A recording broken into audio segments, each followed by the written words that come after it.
Ողջունում եմ ներկաներին։ Իմ խոսքը երկու մասից է բաղկացած։ Առաջինը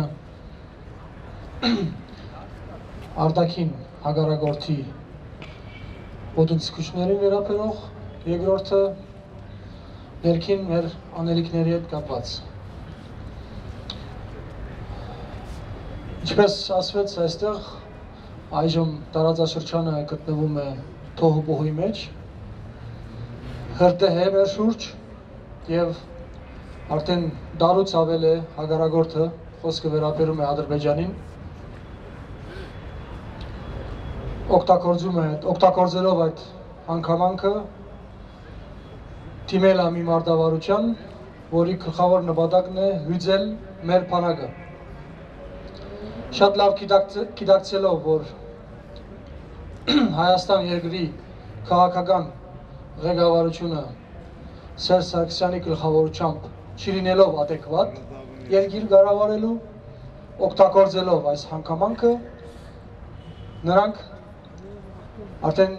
կարելի է ասել պատերազմ են սկսել մեր բանակի դեմ։ Ես շեշտում եմ, մեր բանակի հարվածը ուղղված է ոչ թե Հայաստանի Հանրապետության ուղիղ, այլ ուղիղ ուղղված է մեր բանակին։ Շատ լավ հասկանալով, որ այսօր միակ հաստատությունը, որ մնացել է մեր երկրում, պետական հաստատությունը, որը ունակ է երկրին դեր կանգնելու, երկրի ինքնիշխանությանը դեր կանգնելու, դա բանակն է։ Եվ պատահական չէ, որ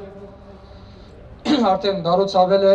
այդ հարվածը ուղղված է ուղիղ մեր բանակին, նորից եմ ասում, նպատակ ունենալով հյուծելու, բարոյալքելու, թուլացնելու։ Այո, դժբախտաբար այս երևույթը շարունակվելու է այնքան, մինչև այն ժամանակ, որ Սերժ Սարգսյանը շարունակում է չկառավարել երկիրը պարլամենտ 26 նստելով, ուստի մենք ներկայացնում ենք այն ուժը, միակ ուժը, որ գիտակցում է, օր առաջ պետք է ցերբազատվել այս ռեժիմից, գիտակցելով, թե ամեն օր, որ մնում է այս ռեժիմը, ինչպիսի վնասի ենք մենք, ինչպիսի վնաս ենք կրում մեր երկիրը, օրը մեջ զոհեր ունենալով, երիտասարդ կյանքեր զոհաբերելով, այդ ամբողջին մեզ երբեք չի մխիթարելու համարժեք հակահարվածները, որը այս օրերին տեղի ունենում մեր բանակի կողմից, այսինքն նույնիսկ եթե մեր մեկ զոհի դիմաց 10-ից ավելի վնաս հասցնենք, դա մեզ մխիթարանք չի։ Մենք շատ լավ գիտենք հակառակորդի դեմոգրաֆիկ պատկերը ինչպիսին է, մեր դեմոգրաֆիկ պատկերը ինչպիսին է։ Ուզեմ ասել, համարժեք պատասխաններով մենք որևէ արդյունքի չենք հասնելու։ Պատասխանը պիտի լինի պետք է լիներ անհամաչափ, ոչ թե համաչափ, այլ անհամաչափ եւ պետք է ուղղված լիներ միայն ու միայն հակառակորդի ռեժիմին։ Այսինքն եթե հակառակորդի ռեժիմը մինչև այն ժամանակ, որ վտանգ չի զգում իր ռեժիմի թուլացման ու դաբալման, նրանք այս մարտավարությունը շարունակվելու են։ Եվ նորից ես հաստատում եմ, մինչև այն ժամանակ, որ Սերժ Սարգսյանն է կառավարում կամ չի կառավարում մեր երկիրը, բազմած է պարլամենտ 26-ում, այս զոհերը, այս մեծ կորուստները, անդառնալի կորուստները մենք ունենալու ենք եւ մեր ժողովուրդը պիտի գիտակցի, Հայաստանը բնակ մեր ժողովուրդը թե արտերկրում բնակվող, որ ուժերը պետք է մեկտեղել, օրինակ ցերբազատվելու այս ռեժիմից։ Հաջորդ թեման, ես կուզեի կարճ խոսել մեր ներքին անելիքներից, անշուշտ գլխավորապես թողնելով ուրբաթ-օրվա հանրահավաքին գլխավոր ասելիքը, սակայն այսօր կարող եմ ասել, որ մենք ի տարբերություն 20-ամյա ավանդական ընդդիմության մարտավարությանը չենք եզրափակելու մեր հանրահավաքային պայքարը հետևյալ հայտնի տեքստով, հայտնի ամփոփումով, որ մենք արեցինք, ժողովուրդը չեկավ, եւ ինչ անենք, էլ բան չենք կարող անել։ Մենք այդպես չենք վարվելու, մենք երբեք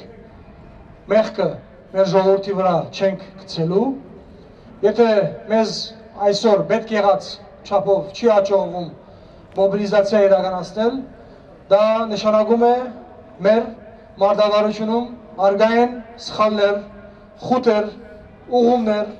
եւ օր առաջ ես համոզված եմ, որ մենք գտնելու ենք այդ ուղումները եւ վերջում գտնելու ենք այն բանալին, որ մոբիլիզացնելու է մեր ժողովրդին։ Ուրեմն նորից եմ գրգնում, մենք երբեք չենք հայտարարելու, չենք եզրակացնելու, որ ժողովուրդը չի գալիս, մենք դադարեցնելու ենք։ Ոչ,